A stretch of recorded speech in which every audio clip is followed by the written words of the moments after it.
안녕하세요. 저는 아이 둘을 키우며 살아가고 있는 40대 초반 여자입니다. 저는 밤낮 없이 일할 때가 많은데 매일 이곳에 재미있는 사연 들으며 일하다 보면 시간도 금방 가고 친구가 옆에서 말해주는 기분이라 참 좋아요. 누구나 가슴속에 말 못한 사연 하나씩 품고 있기 마련이잖아요. 얼마 전에 아주 기막힌 일을 겪고 이곳에 사연을 보내면 좋겠다는 생각이 들더라고요. 그래서 이렇게 용기를 내어 사연을 적어봅니다. 저는 지금도 그 일을 생각하면 가슴이 떨리는데요. 거의 1년 만에 전 시모를 마주쳤기 때문이랍니다. 화장실에서 너무나 우연히 마주친 시모가 갑자기 제 앞에서 무릎을 꿇고 사정을 하기 시작하더라고요. 애미야, 내가 정말 미안하다. 내가 이렇게 빌 테니 넓은 마음으로 한 번만 봐주면 안 되겠니? 아무리 그래도 예정이 있잖니. 그렇게 구박을 했는데 우리 사이에 무슨 정이 있어요? 당장 고소할 테니까 법대로 해요. 제발 한 번만 받아오. 내가 이렇게 빌마. 내가 그런 큰 돈이 어디 있겠니? 왜 시모가 저에게 이렇게 빌게 된 건지를 이야기하려면 결혼 전부터 이야기를 해봐야 할 것 같아요. 동생이나 친구의 이야기를 듣는다고 생각하시고 편안하게 저의 이야기를 들어주세요. 저는 어린 시절 그리 넉넉한 형편의 가정에서 자라진 않았어요. 부모님도 항상 바쁘게 일을 하셨기에 동생과 집에서 둘이서만 있는 날이 흔했죠. 그래서 은연중에 나중에 아이가 생기면 옆에서 같이 있어주는 엄마가 되고 싶다고 생각을 했던 것 같아요. 저는 일찍부터 경리로 사회생활을 시작했는데 같은 공장에서 생산직으로 일하던 남편을 만나게 되었죠. 2년 정도 공개 아닌 공개 연애를 하다가 자연스럽게 결혼까지 흘러가게 된 것 같아요. 양쪽 집안 모두 비슷한 형편이었기에 딱히 반대는 없었고 친정 부모님도 알아서 잘 살라는 시기셨고요. 하나 걸리는 게 있다면 남편은 홀어머니와 둘만 살고 있었는데요. 남편이 아주 어릴 때 아버지가 돌아가시고 어머니 혼자 시장에서 장사를 하시면서 힘들게 키우셨다고 해요. 그래서 둘이 사이가 아주 좋고 남편도 자기 어머니라면 아주 꿈뻑 죽더라고요. 저는 첫째 아이가 태어날 때까진 같은 공장에서 계속 일을 했다가 아이를 돌봐야 했기에 전업주부로 지내게 되었어요. 사실 20대 초반부터 계속 일을 했어야 해서 집에서 하루 종일 혼자 했으니 처음엔 좋더라고요. 물론 아기를 키우는 게 너무 힘들어서 그런 여유를 즐길 사이는 없었지만요. 남편은 3교대로 일을 다녔기 때문에 육아는 전혀 손도 대지 않았어요. 아이 기저귀 한 번도 갈아준 적이 없답니다. 성격도 좀 가부장적인 면이 크고 워낙 잠잘 시간도 부족한 걸 알기에 웬만하면 제가 다 하려고 노력하며 살았어요. 남편이 밤에 일하게 되면 삼시세끼를 다 차려줬어야 했는데 육아에 집안일까지 너무 힘들더라고요. 매일 고기 반찬은 하나 올라와야지.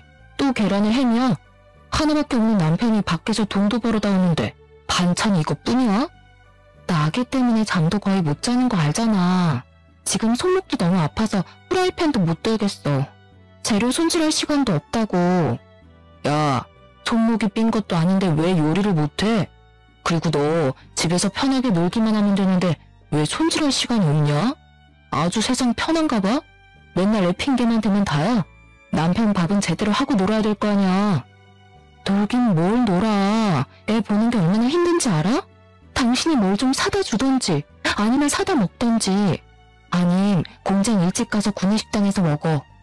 와, 내가 아주 속아서 결혼했네. 연애할 땐 그렇게 여성스러운 척하고 밥도 잘할 것 같더니만 내가 아주 생백수를 집에 들였네. 아우씨. 남편은 숟가락을 바닥에 확 내던져버리고 밖으로 나가버렸어요. 임신했을 때도 제가 먹고 싶다는 게 있어도 많이 사주지도 않았어요. 자기가 들어봐서 싼 거만 사주고 멜론같이 비싼 건 못 들은 척하고 말곤 했죠. 그리고 남편은 엄청 짠돌이더라고요. 연애할 때도 돈 아깝다고 커피숍은 절대 안 가고 어차피 소화되면 다 똑같다면서 매일 돈가스나 국밥 같은 메뉴만 먹었어요. 돈 펑펑 쓰는 남자보단 아끼는 남자가 나을 것 같다는 생각으로 결혼했는데요. 같이 사는 게 아니니까 이 정도일지는 몰랐어요. 제 뒤를 쫓아다니면서 방마다 불 끄면서 잔소리하는 건 기본 중에 기본이고요. 한 번 코 푼 휴지를 너덜해질 때까지 3번, 4번 쓰는 건 기본이에요. 변기물도 3번을 쌓아 내리라고 얼마나 잔소리를 하는지. 화장실을 청소해도 항상 찌린내가 나서 미치겠더라고요. 돌이켜보면 저도 참 바보 같죠. 이런 남자가 뭐가 좋다고 그새 아이를 둘까지 낳고 살았는죠. 아이들은 무럭무럭 자라 어느새 유치원 갈 때가 되었어요. 저는 그동안 남편이 큰소리치는 게 싫어서 하라는 대로 하면서 살았답니다. 한번 싸우게 되면 얼마나 소리를 지르고 무섭게 하는지 사는 내내 제가 항상 져주면서 살아야만 했어요. 그렇게 짠돌이처럼 사는데도 막상 돈은 많이 못 모으더라고요. 돈 아낀다고 남들 먹는 것처럼 먹지도 못하고 누리지도 못하면서 사는데 10년이 다 돼가도 남편이 주는 생활비는 그대로였습니다. 여보, 이제 애들 유치원도 다녀야 되는데 생활비 좀 올려줘. 한 달에 50만 원은 정말 너무 적어. 애가 둘인데 더 아끼겠다는 생각을 해야지 더 쓸 생각을 해? 당신도 지금보다 좀 더 아껴 쓸 궁리를 좀 해봐. 우리 엄마는 그렇게 가난한데도 아끼고 아껴서 나 키웠어. 당신은 왜 못해? 내가 당신 어머니야? 그리고 지금 시대가 같아? 인지적 얘기를 하는 거야. 요즘 물가가 얼마나 올랐는지 당신이 마트에 좀 가보라고. 참나, 마트가 비싸면 재래시장에 가서 장을 봐. 맨날 편하게 마트만 다니려고 하지 말고. 아, 장모님은 뭐 김치 같은 것 좀 해서 안 보내주신대? 우리 엄마 요즘 무릎 아파서 고생하는 거 몰라서 그래? 그러니 어머님은 가까이 사시면서 도와주시는 것도 없잖아. 당신이 가까이 사는 어머님한테 부탁을 해봐봐. 우리 엄마는 이제껏 나 키우느라 고생만 했는데 또 반찬 해나르면서 고생만 하라고? 넌 우리 엄마가 만만하냐? 어찌나 자기 엄마 이야기만 나오면 부르르 떠는지. 누가 보면 제가 시어머니 휴이라도 본 줄 알겠어요. 남편이 월급을 관리하기에 저는 확실히 얼마를 벌고 저축을 하는지도 전혀 알지 못했죠. 가끔 물어보면 자기가 다 알아서 한다면서 딱 잘라버리더라고요. 그날 밤 일을 마치고 온 남편이 아주 좋게 기분 좋게 웃으면서 들어오더라고요. 한 손에 묵직한 쇼핑백을 들고 있었는데 아주 의기양양하게 식탁에 탁 내려놓았어요. 저한테 풀어보라는 식으로 고개를 까딱하길래 열어봤더니 비닐봉지 몇 개에 음식이 싸져 있었어요. 하나는 콩나물 무침, 하나는 제육볶음이고 식어 빠진 계란말이도 있고요. 김치도 있더라고요. 내가 구내식당 이모랑 오늘 얘기를 좀 했는데 앞으로 이렇게 매일 남은 거 싸주신대. 진짜 잘 됐지. 뭐라고? 그럼 이게 회사 식당에서 싸운 거란 말이야? 그래, 이거 아무나 안 싸주는 거야. 워낙 나랑 친하고 이모가 너도 알고 우리 사정도 아니까 해주는 거지. 남은 음식을 왜 싸우는 건데? 맨날 이렇게 가져온다고? 이건 애들 먹기에 양념이 너무 세고 여름엔 금방 상하는데 애들은 못 먹여. 그냥 가져오지 마. 네가 뭔데 가져오지 말아야. 내가 우리 엄마한테도 오늘 전화했는데 엄마는 엄청 잘했다고 하시던데. 너 맨날 반찬하기 힘들다고 마트 비싸다고 난리잖아. 그래서 내가 몇 날 며칠을 식당 이후로 얼마나 졸랐는지 알아? 애들이야 물에 씻겨 먹이면 되고 못 먹는 건 내가 먹으면 되지. 그럼 너도 내 밥 안 차리고 좋잖아. 제가 싫다고 한들 안 가져올 남편도 아니니까 할 수 없이 그냥 두었어요. 어차피 저는 애들한텐 안 먹일 생각이었으니까요. 저는 계란 후라이 하나를 해서 주더라도 애들한테 깨끗한 거 먹이고 싶지 비닐봉지에 싸운 잠바는 먹이고 싶은 생각이 전혀 없었답니다. 남편 말대로 남편이나 열심히 챙겨줬죠. 반찬 투정을 하는 날이 있으면 구내식당에서 가져온 거라고 하니까 잔소리가 쏙 들어가더라고요. 그래서 솔직히 남편 밥은 안 해도 되니까 편해서 계속 가져오던지 말던지 놔두었답니다. 나중엔 반찬이 많이 남으니까 시어머니 집에도 갖다 주고 하더라고요. 그러거나 말거나 저는 신경도 안 썼죠. 확실히 남편 먹는 식비가 줄어드니까 그 돈으로 아이들한테 과일 하나라도 더 사줄 수 있으니 저한테도 좋더라고요. 어느 날인가 느닷없이 시모가 집으로 찾아왔어요. 시모는 같은 동네에 사는데 항상 일하러 다니고 모임하고 다닌다면서 엄청 바쁘더라고요. 집에는 잘 찾아오지 않지만 한 번씩 오면 얼마나 속을 뒤집어 놓는지. 차라리 자주 연락을 안 하는 게 그나마 다행이었어요. 시모가 심술궂은 얼굴로 저를 딱 째려보면서 집으로 들어오는데 겁이 덜컥 났죠. 너는 집에만 있는 애가 어떻게 안부 전화를 한 번 안 하니? 내가 이렇게 찾아와야겠어? 어머니 워낙 바쁘게 지내시니까 방해될까봐 그랬죠. 죄송해요. 근데 어쩐 일이세요? 내가 뭐 못 올 때 왔니? 우리 손주들 얼굴들 좀 보고 집안 꼴 잘 돌아가나 한번 보려고 왔다. 우리 아들이 얼마나 하소연을 하는지 아니? 넌 이제 우리 아들 밥도 안 차린다면서? 이제 청소도 안 해? 집이 왜 이렇게 난장판이야? 애들이 있으니까 치워도 장난감이 계속 나오네요. 이해 좀 해주세요. 시모는 못마땅한 얼굴로 소파에 앉더라고요. 얼마 지나지 않아 남편도 퇴근하고 돌아왔죠. 알고 보니 둘이 미리 연락을 하고 시모가 집에 온 거였더군요. 오늘 식당에서 엄청 맛있는 거 나와서 따뜻할 때 같이 먹으려고 내가 엄마 불렀지. 무려 소불고기가 나왔다니까. 여보, 얼른 밥상 차려. 둘이 얼마나 맛있다면서 개걸스레 먹는지 보고 있던 제 입맛이 달아나더라고요. 보기 싫어서 TV를 보는 척 거실로 나왔답니다. 남편이 씻으려고 욕실로 들어가자 시모가 등에 대고 소리치더라고요. 욕조막에 끼우고 욕조에 들어가서 샤워해. 그물 버리지 말고. 알았어? 시모가 뭘 하려는지 영문을 모르겠더라고요. 남편이 다 씻고 나오니까 시모가 말하는 게 가관이었어요. 아까 보니까 빨래할 거 많던데 그 욕조물을 받아다가 세탁기 돌려라. 그럼 물도 절약되고 얼마나 좋니? 난 요즘 항상 그렇게 한다. 근데? 씻고 나온 물로 세탁기에 넣으라고요?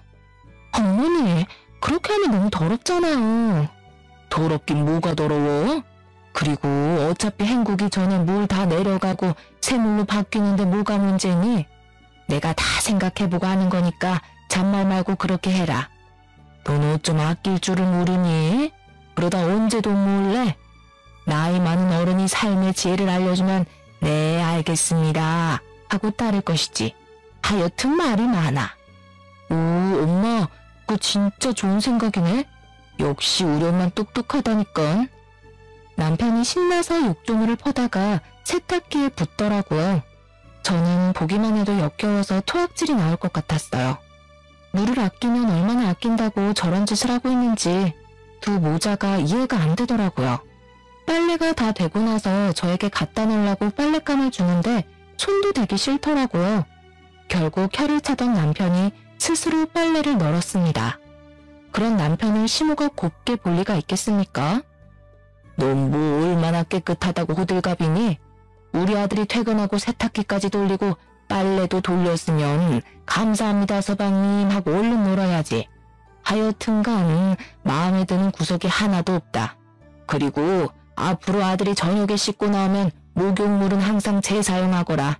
세탁할 게 없으면 그 물로 애들을 씻기던가 너 씻던가 하라고. 알겠니? 제가 대꾸를 안 하니까 시모가 저를 째려보는 게 느껴졌어요. 본인 아들은 깨끗한 물에 샤워시키고 저와 제 자식들은 더러운 물로 샤워해도 된다는 말이잖아요.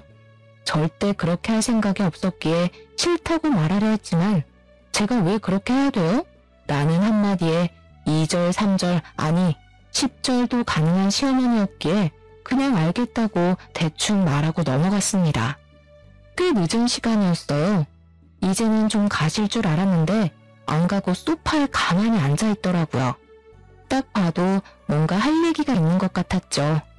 애미야, 내가 다음 달에 개모임에서 여행을 간다는데 지금 다 예약을 해야 한단다.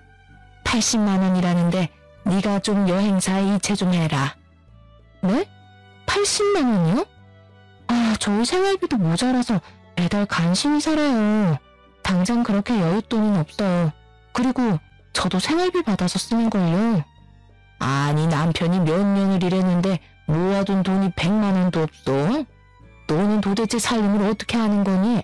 네가 해프게 쓰니까 없는 거 아니니? 이 사람이 월급 얼마 받았는지도 말 안 해줘요. 여보, 말 나온 김에 통장 좀 보여줘봐. 확인 좀 해보게. 내가 본 돈을 네가 왜 확인을 해? 됐어. 엄마, 내가 돈 보내줄게. 걱정 마. 그거야 나한테 바로 전화해서 말하지. 뭐하러 지금 말해. 그래도 내가 생각이 있는 CM인데 며느리도 같이 있을 때 말을 해야지. 안 그러니?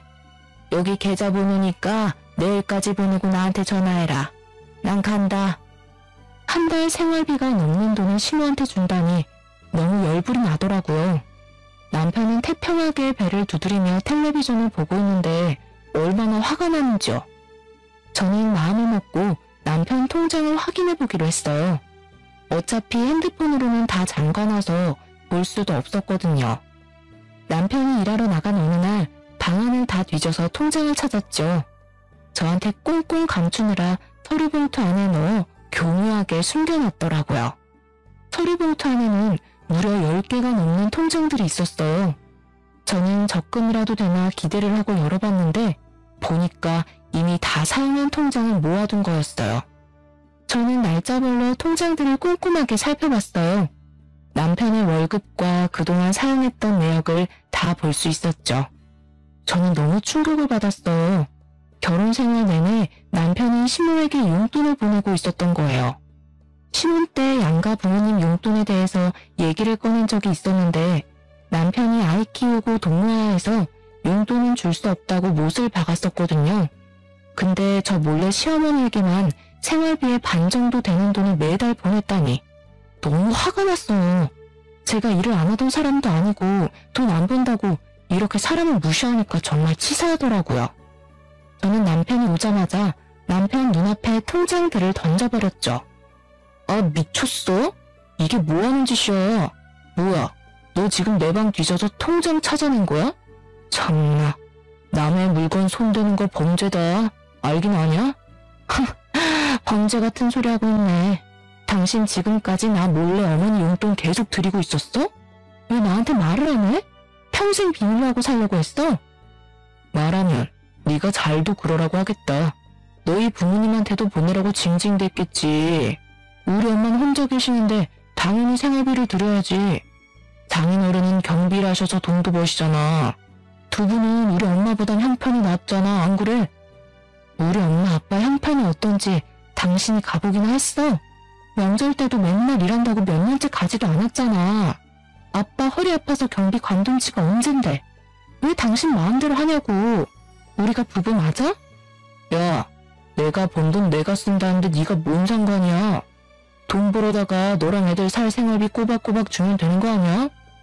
그럼 나머지 돈은 다 어디다 쓰는데? 적금 들면 다 보여줘봐. 통장 다 보여달라고. 이게 왜 들어오자마자 바가지야?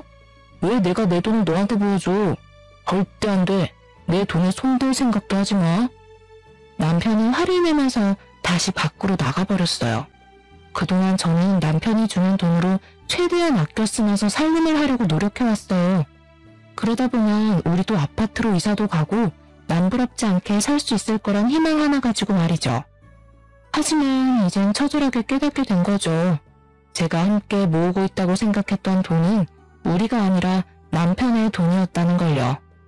그동안 밖에서 커피 한 잔도 못 사 먹으면서 미련하게 아꼈던 제 자신이 너무 비참하게 느껴졌어요.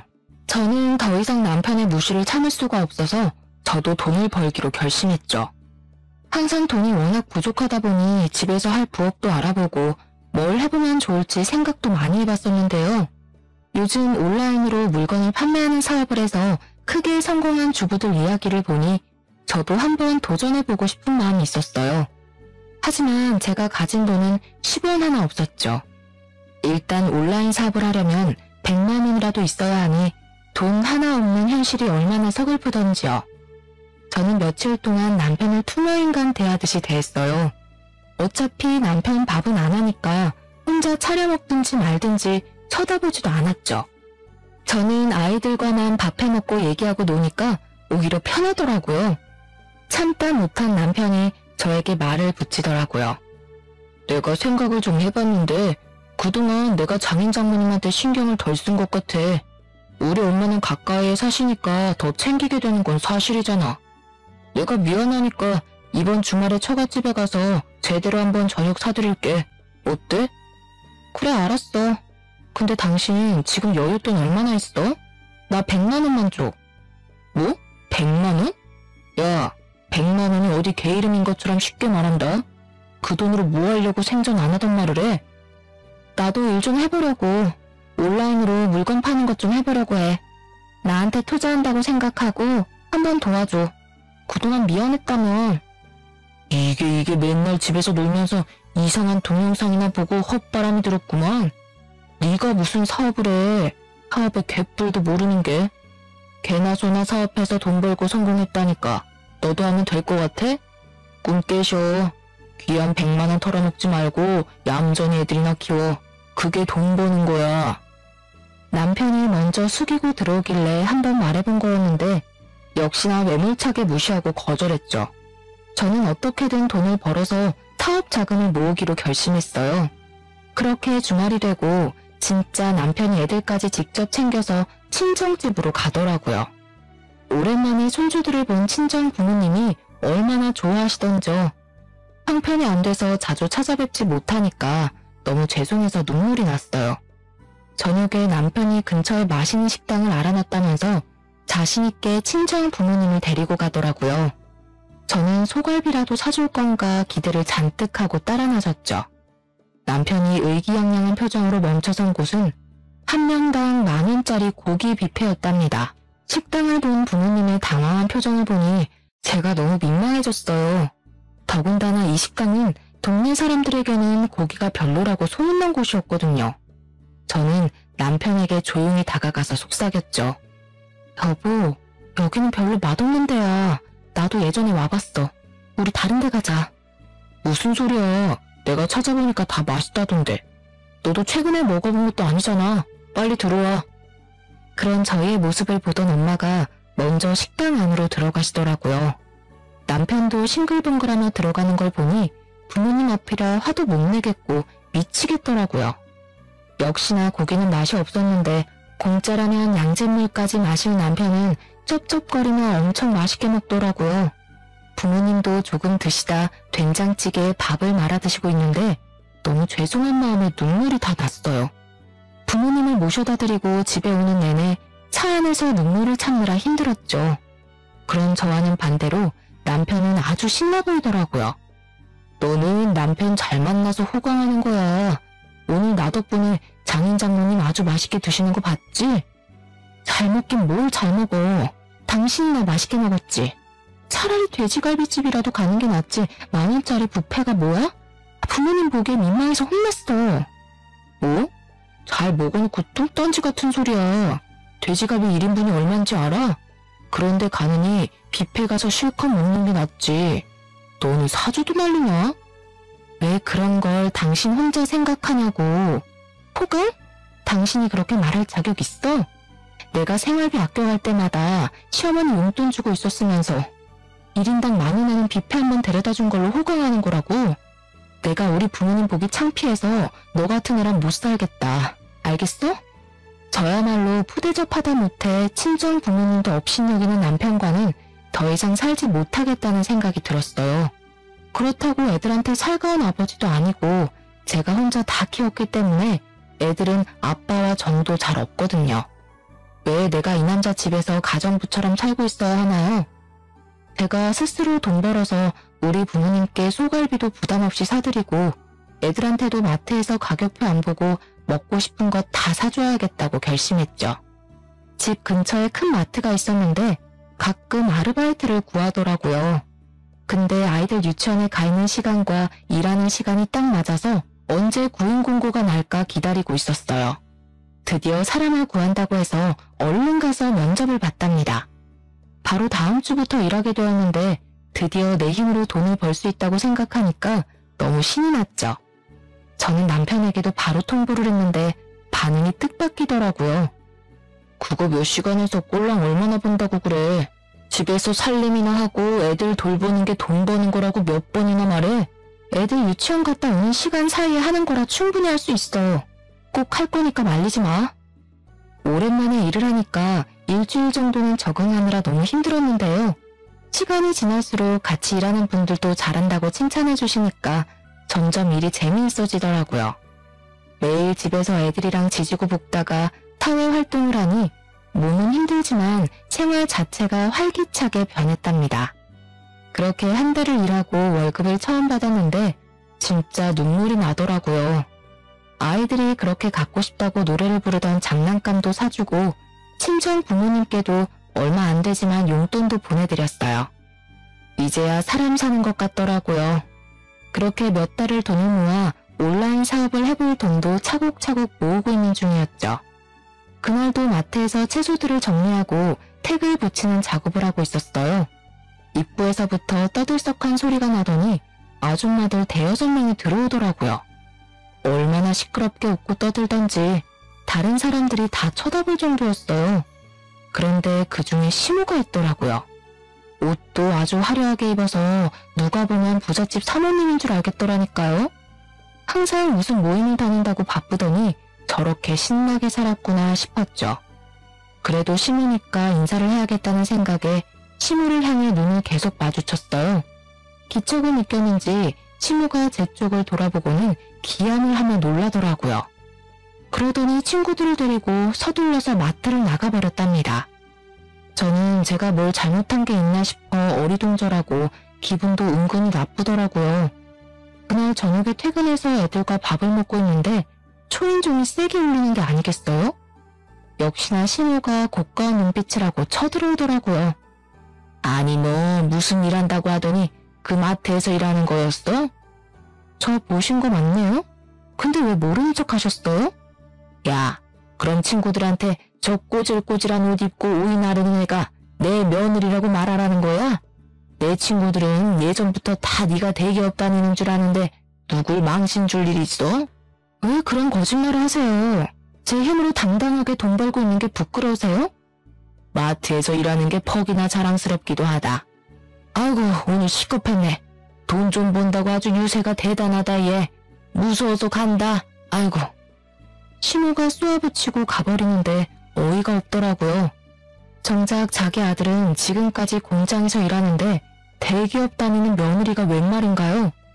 그러거나 말거나 추중에 돈이 있으니 마음 자체가 여유로워지더라고요. 남편이 생활비를 적게 주던 말던 신경도 잘 안 쓰게 되고 말이죠. 원래 남편은 핸드폰을 잘 들여다보지 않는 성격인데 요즘 따라 매일 핸드폰만 보고 있더라고요. 도대체 뭘 하나 궁금했죠. 돈이 아까워서 바람필 위인도 못 되는데 말이에요. 옆에서 헬기 보니까 주식 그래프 같은 걸 뚫어지게 보고 있더라고요. 당신 지금 뭐 하는 거야? 설마 주식하는 거야? 주식할 돈은 있고? 네가 이렇게 세상 물정을 모르니까 내가 말도 안 꺼내는 거야. 요즘 주식으로 돈 버는 사람이 엄청 많대. 공장 형들도 안 하는 사람이 없더라고. 나도 형들이 알려준 거 몇 개 샀는데 진짜 많이 올랐다니까. 그렇게 돈 좋아하는 사람이 아무것도 안 하고 돈이 쑥쑥 불어나는 걸 보니 얼마나 신나겠어요. 아주 얼굴에 화색이 돌더라고요. 제가 알기론 남편도 경제 개념도 잘 모르고 공부도 잘하지 못한 것 같은데 뭘 믿고 덜컥 주식을 한다는 건지 걱정이 되더라고요. 얼마를 투자하는지도 말 안 하니까 정확한 액수도 알 수 없고 말이죠. 그렇게 시간이 좀 흐르고 아주 싱글벙글해서 저한테 핸드폰을 들이밀더라고요. 이거 봐, 이게 이렇게 많이 올랐다고. 사실 자본이 클수록 더 많이 벌 수 있는 건데 아이씨 돈이 없으니까 얼마 벌지도 못해. 그러다가 다 날리면 어떡하려고 그래? 당신처럼 돈이라면 환장하는 사람이 그거 다 잃으면 감당할 수 있겠어? 부정 타는 소리 하지도 마. 네가 주식에 대해 뭘 안다고 떠들어? 내가 생각해본 게 있는데 들어봐. 우리 어머니 집을 전세를 주고 그 돈을 좀 투자하면 어떨까 하는데 저 창고방 하나 남으니까 저기 깨끗하게 치워서 어머니랑 같이 살면 어때? 뭐? 말도 안 되는 소리 하지 마. 가뜩이나 내 식구 사는데 좁아 죽겠는데 어머니까지 모신다고? 아, 주식에 미쳐서 제정신이 아니네. 이건 절대 안 되는 일이니까 다시 말도 꺼내지 마. 남편은 거의 일주일 넘게 합가를 하자면서 저를 괴롭히더라고요. 다른 건 다 들어줘도 이건 절대 안 된다며 저도 완강하게 반대했죠. 그랬더니 다른 궁리를 하는지 더 이상 말은 꺼내지 않더라고요. 저는 온라인 사업을 할 수 있는 자금을 넉넉하게 모아놓은 상태였어요. 본격적으로 물건을 사보고 온라인에 올려보면서 저만의 사업을 시작했죠. 아이들 재우고 밤 늦게 시작해서 다음날 새벽까지 계속 일하는 날들이 늘어갔어요. 너무나 피곤했지만 일이 정말 재미있고 주문도 한두 개씩 들어오니까 신기하고 힘이 나더라고요. 남편이 알면 분명히 못하게 할 게 뻔해서 베란다에 택배 상자를 숨겨두고 남편이 없을 때 몰래 포장하고 택배를 보냈는데요. 주문량이 점점 늘기 시작하니까 택배 상자를 숨기기가 힘들어지더라고요. 결국엔 남편이 베란다에서 상자를 발견했는데 소리를 지르면서 상자를 저한테 막 던지기 시작하는 게 아니겠어요? 이놈의 옆했네야. 내가 쓸데없는 짓 하지 말라고 했지. 너 인터넷으로 물건 파는 거 나 몰래 하는 거 맞지? 돈 조금밖에 안 들였어. 그리고 물건도 꽤 잘 팔려서 돈도 벌었어. 마트 가서 돈 좀 번다고 네 맘대로 돈 써제끼고 다니냐? 그거 할 돈으로 차라리 애들 떡볶이나 한번 다 사 먹어라. 당장 안 그만둬? 투자한 거보다 돈을 더 벌었다니까? 내가 당신처럼 주식을 했어 뭘 했어? 돈 벌고 있다는데 왜 못하게 해? 남편은 악소리를 지르면서 저에게 계속 상자를 던지고 제가 방에 숨겨놓은 파는 물건들을 기어이 찾아내서 던지기 시작했어요. 제가 달려가서 물건들을 몸으로 막고 하지 말라고 악을 썼죠.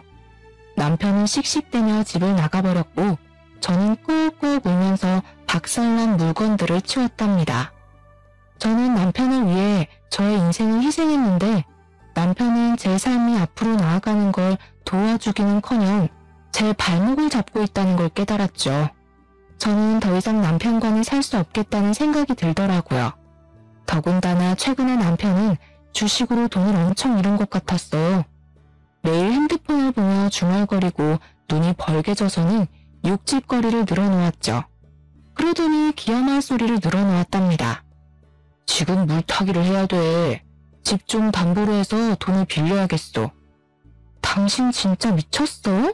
이 집 날라가면 우리 어디서 살라고. 절대 안 돼. 내 말 안 들으면 당장 이혼이야? 이 집이 내 명의인데 네가 뭔 권리로 안 된다고 하는 거야? 이혼? 네가 나랑 이혼하면 잘 살 수 있을 것 같아?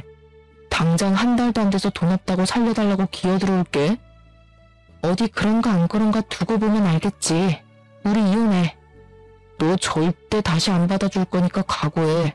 애들도 네가 다 데려가. 우리는 그렇게 합의 이혼을 했고 힘들었던 저의 결혼 생활도 끝나게 되었답니다. 오히려 이렇게 쉽게 이혼이 되니까 얼떨떨하기도 하더라고요. 저는 친권과 양육권 모두 갖고 아이들과 친정 부모님 댁으로 들어갔죠. 친정 부모님도 걱정이 되셨겠지만 전 남편이 지금껏 저에게 어떻게 했는지 아셨기에 저를 이해하고 도와주시려고 하셨어요. 저는 오히려 전 남편과 시무를 더 이상 보지 않고 친정 부모님과 아이들과 살아가니 더 행복하고 생활도 편해졌답니다. 저는 친정 부모님이 사시는 동네에 있는 다른 마트에서 일하면서 온라인 사업에도 더욱 집중했는데요. 한번 잘 팔리기 시작하니까 판매량이 기하급수적으로 늘기 시작했어요. 6개월 만에 저는 1년치 연봉 정도까지 볼 수 있었답니다. 저도 놀라고 지켜보시던 친정 부모님도 엄청 놀라셨죠.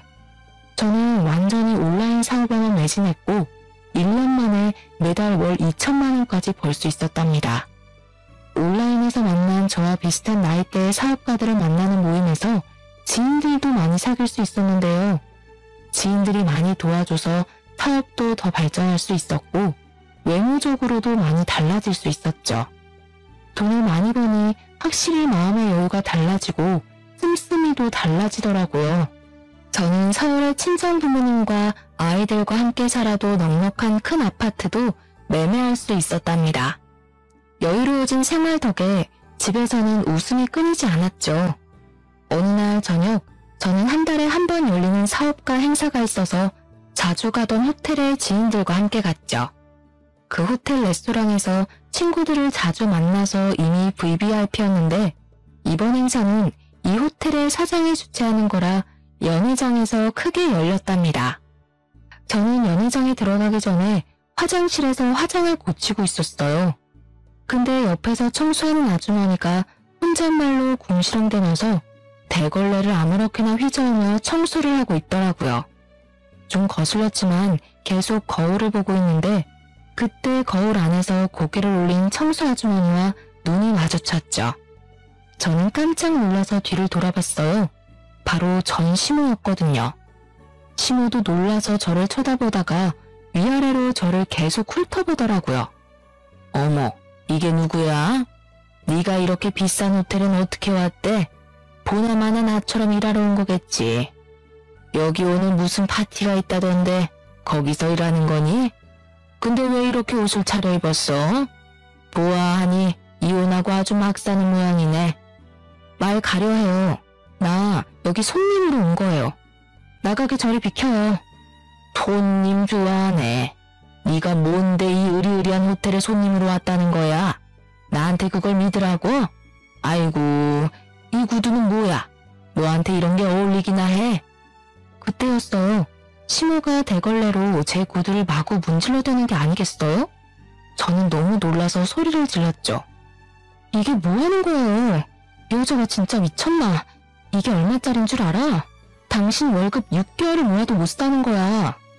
아이고, 시장 가서 10,000원이면 살 거 가지고 웃기고 있네. 어디서 거짓부렁이야? 이게 뭔 사기꾼 됐나 아주 기세가 대단하네. 어디 시어머니한테 반말짓거리야? 이혼한 지가 언젠데 시어머니야. 당장 변상해. 절대 합의는 없으니까 어디 한번 해보자고. 시모가 이번에는 대걸레로 제 머리를 문대려고 달려들더라고요. 저는 얼른 시모의 발을 걸어서 넘어뜨려 버렸어요. 시모가 넘어지면서 중심을 잡지 못하고 대걸레반 통이랑 같이 굴러 넘어졌답니다. 그 바람에 시모의 옷이 구전물로 다 젖었어요. 화가 난 시모가 제 머리채를 잡으려고 달려들길래 제가 소리를 삑 지르며 화장실 밖으로 나갔어요. 제 소리를 들은 지인들이 화장실로 몰려왔죠. 제 구두와 발목이 구전물로 엉망이 되어 있는 걸 보고 놀라더라고요. 이게 무슨 일이야? 이 아줌마가 이런 거야? 어머, 당장 매니저 좀 불러와봐. 시모는 상황이 이상하게 흘러간다고 느꼈는지 어깨가 점점 움츠러들더라고요. 아니, 얘가 내 며느리예요. 남이 아니고. 전화를 받은 호텔 실장이 급하게 화장실로 달려왔죠. 실장의 얼굴을 본 시모의 얼굴이 점점 일그러지는 게 보였어요. 행사 전에 이런 일이 생기다니 정말 죄송합니다. 아줌마, 이게 무슨 짓이에요? 이분이 누군지 알고 이런 짓을 한 거예요. 우리 호텔 VVIP이신 분한테 도대체 뭐라고요? 아니, 사실 얘가 내 며느리라서. 근데 얘가 여기 손님으로 올 애가 아닌데? 누가 당신 며느리냐고. 실장님, 이 여자한테 제 구두 변상하게 진행해주세요. 호텔 직원이 한 거니까 이 호텔도 책임 문제에서 자유롭지 않을 거예요. 그리고 당신은 내가 모욕죄로 추가 고소할 거니까 기대하고 있어. 정말 죄송합니다. 제가 최선을 다해서 문제 해결하도록 노력하겠습니다. 아줌마, 뭘 멀거니 서 있어요. 얼른 구두 닦아드려요. 시모가 얼굴이 하얘져서 손을 부들부들 떨면서 제 앞에 쪼그려 앉았어요. 그러고는 제 구두를 닦기 시작했죠. 행사 시작 전에 소란이 있으니까 호텔 사장까지 화장실로 다가왔죠. 사장을 본 시모의 얼굴에 땀이 흥건하게 나기 시작하더라고요. 실장에게 상황을 보고받은 사장이 저에게 정중히 말을 건넸어요. 정말 죄송합니다. 제가 할 수 있는 최대한 배상해드리겠습니다. 실장님, 저 아주머니는 당장 해고하도록 해요. 여기가 구멍가게도 아니고 최고의 서비스를 해야 할 최고급 호텔에서 이런 일이 생기다니 절대 용납 못합니다. 아이고, 사장님, 제발 한 번만 봐주세요. 저는 여기 못 그만둡니다. 그만두면 우리 아들하고 둘이 굶어 죽어요. 제가 일해야 돼요. 호텔 사장은 시모의 말을 무시하고 저와 지인들을 에스코트해서 연회장으로 들어가려고 했죠. 제가 뒤돌아서자 쭈그려 앉아있던 시모가 제 발목을 덥석 잡는 게 아니겠어요. 애미야, 내가 잘못했다. 한 번만 받아오. 네 남편 지식으로 집까지 날려먹고 일도 때려치고 지금 술만 먹으면서 폐임이 다 됐다. 그런 자식이라도 어쩌겠니? 내가 먹여 살려야지. 여기 관두면 월세도 못 내서 쫓겨나야 돼. 제발 한 번만 용서해다오. 그렇게 구질구질하게 아끼면서 살더니 아직까지도 그러고 사네요. 하긴 비싼 걸 멀리서 보기나 했어야 10,000원짜린지 800만 원짜린지 구별을 하지. 대알 뒤틀려서 어째요? 그렇게 무시하던 며느리 구두가 800만 원인데? 그쪽 사정이 알 바 없고 당장 내일까지 내 구두 변상이나 해요. 800만 원? 거짓말. 세상에 그렇게 비싼 구두가 어디 있니? 나 골탕 먹이려고 이러는 거 다 안다. 나쁜 년. 남편 버리고 가더니 사기꾼이 다 됐구나. 누가 버리고 가요? 돌아와도 안 받아준다고 한 게 누군데. 이 구두 산 영수증 다 있으니까 경찰서에서 다 확인시켜줄 테니 걱정하지 말고요. 그쪽 아들이 그렇게 하지 말라는 사업 시작해서 내가 돈을 엄청 벌었거든요. 아드님한테 이혼해줘서 고맙다고 전해줘요. 시모는 제 앞에 무릎을 꿇고는 양손을 비비며 눈물을 흘리기 시작했죠. 애미야, 제발 한 번만 살려주렴. 내가 우리 손주들 보고 싶어서 매일 밤 울며 잔단다. 이렇게 만난 김에 우리 애들도 좀 보여주고 다시 한번 잘 지내보면 안 되겠니? 내가 염치 없지만 이렇게 부탁하마. 주식으로 집 담보 잡기 전만 해도 일억 천금이 굴러 들어올 줄 알았지? 그땐 친권도 다 포기하게 하더니 무슨 우리 손주? 기가 막혀서 진짜. 차장님, 이 아줌마 변상 책임은 당연한 거고 아까 말씀하신 것처럼 당장 해고해주세요. 안 그러면 저 이 호텔 다시 안 와요? 저는 엎드려서 울부짖는 시모를 차갑게 외면하고 사장의 사과를 연신받으며 연회장 안으로 들어가 버렸답니다. 살짝 뒤돌아보니 경비원들이 시모를 끌고 가고 있더라고요. 시모는 질질 끌려가면서도 계속 저를 부르며 소리쳤죠. 저는 다시는 시모 얼굴을 보고 싶지 않았기 때문에 모든 일을 변호사에게 일임해버렸어요. 저는 수월하게 구두 배상 비용은 물론이고 모욕죄로 합의금까지 청구해서 받을 수 있었죠. 시모가 변호사에게 한 번만 봐달라고 사정을 했다고 했지만 저는 절대 사정 봐주지 말고 법대로 하라고 못 박았답니다. 그 후로도 그 호텔에 자주 갔지만 더 이상 시모는 볼 수 없었어요. 저의 사업은 그 후로도 계속 상승선을 타고 있고 곧 다른 분야에도 진출할 예정이랍니다. 직원들도 많이 늘어서 너무나도 바쁜 나날을 보내고 있어요. 저는 제가 전업주부가 잘 어울릴 거라고 생각했는데 지금은 주변 사람들도 완전히 사업가 체질이라고 말을 하더라고요. 지난날에 저는 너무나 어리석게도 스스로 한계를 두고 살고 있었어요. 저도 소중한 사람이고 무궁한 가능성이 있었는데 제가 아닌 전 남편이나 아이들에게서만 그 가능성을 찾으려고 했던 것 같아요. 제 일을 하면서 더 나은 저 스스로의 미래를 꿈꾸는 지금이 정말 행복합니다. 너무 바빠서 아이들과 함께하는 시간이 많이 줄어든 게 가장 아쉽지만 친정 부모님이 저 대신 사랑을 듬뿍 주고 계셔서 한시름 덜고 있답니다. 사연을 들으시는 여러분들도 스스로를 믿고 어떤 일이든지 한번 해보고 싶은 게 있다면 도전해보셨으면 좋겠어요. 행운도 시도를 해보는 사람에게 찾아오는 법이니까요. 저의 기막힌 사연을 들어주셔서 감사합니다. 여러분도 모두 행복하세요.